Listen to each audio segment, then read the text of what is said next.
Chers amis, bonjour, nous allons essayer de parler d'un sujet qui est intéressant, celui de l'imaginaire. Combien l'imaginaire peut faire travailler l'homme dans le bon sens, mais malheureusement aussi dans le mauvais sens.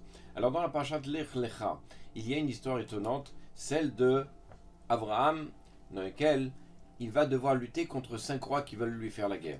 Alors le même Loez, Rabbi Yaakov Kouli, qui est né en 1689, est mort malheureusement très jeune à 43 ans en 1732. Il est né à Yerushalayim. Il a créé une œuvre monumentale qui a fait le tour du monde de Sfarad.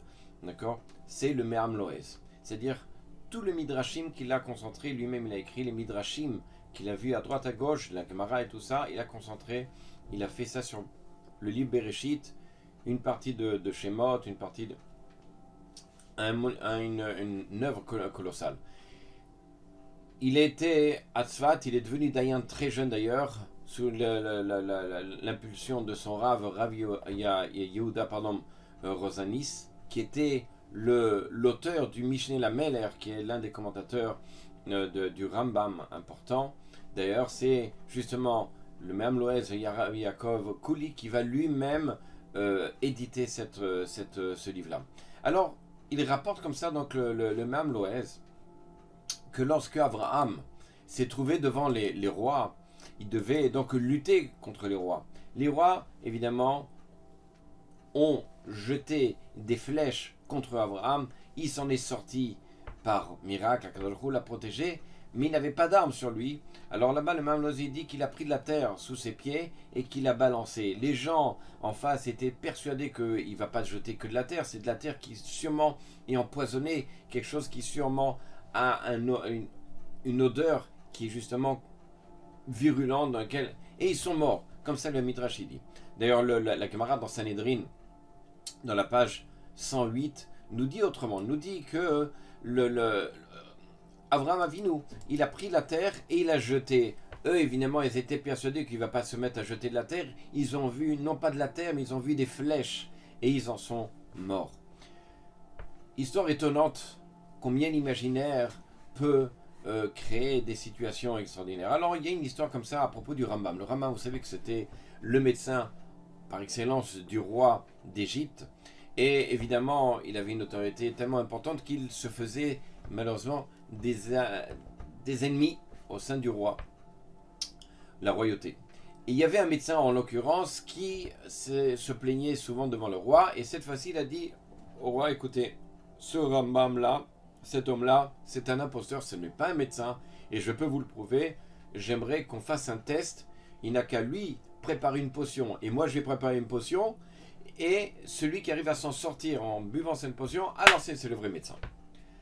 Le Rambam est d'accord, et c'est ce qu'ils font, le médecin œuvre, il est là en train de préparer avec ses amis une potion avec tous les choses les plus dangereuses qu'il peut y avoir pour l'homme. Par contre, le Rambam lui dit non. Lui, qu'est-ce qu'il fait? Il prépare une potion qui va régurgiter, qui va lui faire vomir ce qu'il risque de boire. Entre-temps, évidemment, le roi accepte que ce soit le médecin qui soit le premier à donner le produit au Rambam. Et Rambam, d'ailleurs, il demande à ce que ce soit le médecin qui soit le premier à faire ça. Et évidemment, le médecin est heureux de participer, lui le premier évidemment. Entre-temps, le Rambam prépare une autre potion qui lui va évidemment jouer le rôle de poison contre le médecin. Arrivé le jour J, le médecin donne la potion. Évidemment, le Rambam tombe raide, ses muscles se contractent et Shalom, il est pratiquement en train d'agonir.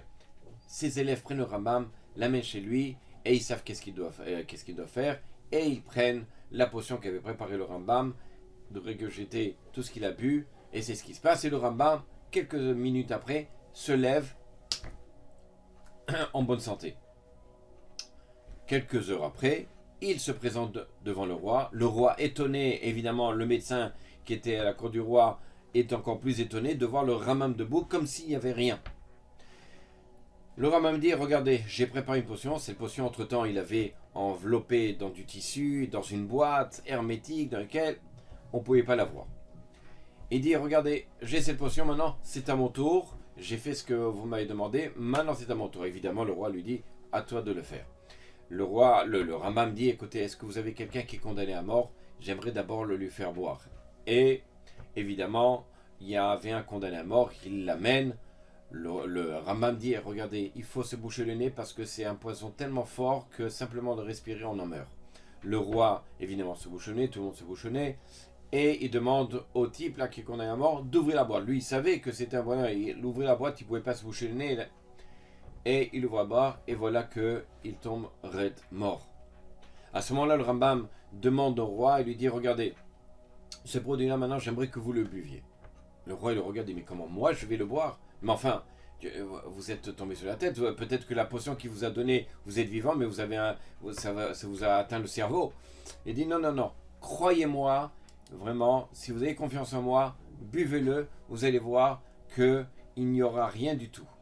Le Rambam, alors le roi finalement, il accepte avec un peu d'angoisse, mais il dit, le Rambam, ne vous inquiétez pas, croyez-moi, j'ai toujours été auprès de vous, il ne vous arrivera rien du tout. Le roi effectivement ouvre, il voit qu'il n'y a pas d'odeur, et il se met à boire. En fait, à l'intérieur, c'était quoi? Il dit le Rambam, c'était juste un liquide, le liquide que je vous donne tous les matins pour que vous soyez en pleine forme, c'est un liquide à base de plantes, etc. Voilà, c'est ce liquide-là. Mais simplement, il dit le Rambam, ce médecin-là, c'est lui, ce faux médecin, parce qu'il n'est même pas capable de savoir qu'il y a des antipoisons. Et moi, j'ai créé un antipoison. Et voilà que le Rambam s'en est sorti simplement par l'imaginaire. Il a fait croire que ce qu'il avait entre les mains, c'était un poison mortel, simplement en respirant, au point où la personne en est morte, le condamné à mort.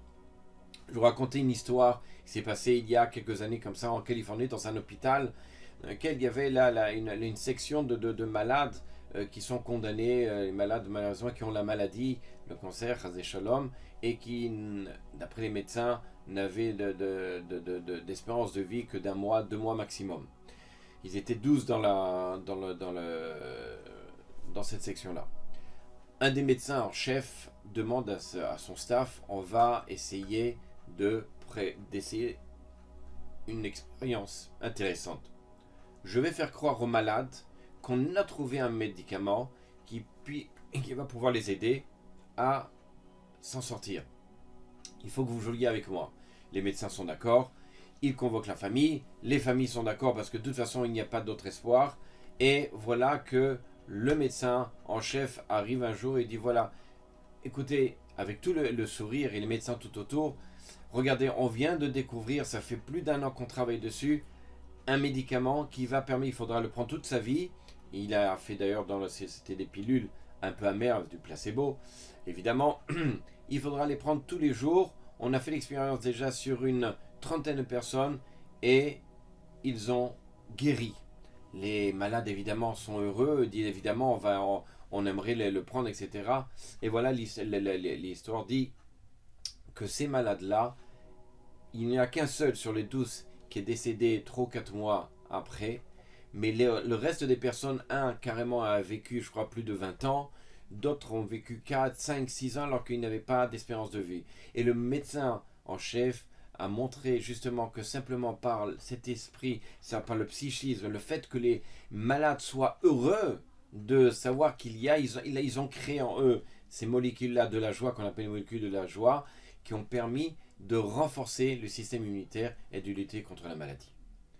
Voilà encore une fois la notion de cet imaginaire, combien il peut nous jouer dans le bien, comme Chazé Shalom peut nous jouer dans le mal. Justement, cette dernière histoire qui s'est passée il y a plusieurs années comme ça en Angleterre, dans une usine, il y avait comme ça plusieurs containers de frigorifiques dans lesquels on entassait la viande. Et voilà que malheureusement, l'un d'eux il marchait pas. Et donc, effectivement, la viande risquait de pourrir. Donc lui, on appelle une personne, un électricien, enfin quelqu'un qui s'occupe de ça, et qui puisse s'occuper de réparer la machine. Cette personne-là arrive, et voilà qu'il rentre dans le container. Les personnes qui étaient sur le terrain, ils étaient en vacances toute l'après-midi, donc, et seulement le lendemain, ils devaient revenir. Lui, il devait faire son travail, et voilà que malheureusement, la porte du container frigorifique se ferme derrière lui, et il se met à stresser, c'est pas possible, je vais mourir de froid, etc. Alors que ça marchait pas. Le lendemain, l'histoire raconte comme ça que le lendemain, ils l'ont retrouvé mort, ils ont fait une autopsie, ils se sont rendus compte qu'il est mort de froid. Comment est-ce possible? La seule chose qu'aurait dit l'un des experts, c'est qu'il était tellement persuadé qu'il allait mourir de froid qu'il en est mort de froid. Voilà combien l'imaginaire peut nous jouer des tours, combien nous devons justement, qu'est-ce qu'on apprend d'ici, combien il faut être positif, combien il faut voir les choses de façon positive, toujours être dans la joie, et il n'y a que comme ça que non seulement la santé, on va pouvoir avoir une bonne santé, mais aussi réussir dans chaque chose que l'on fait. À bientôt.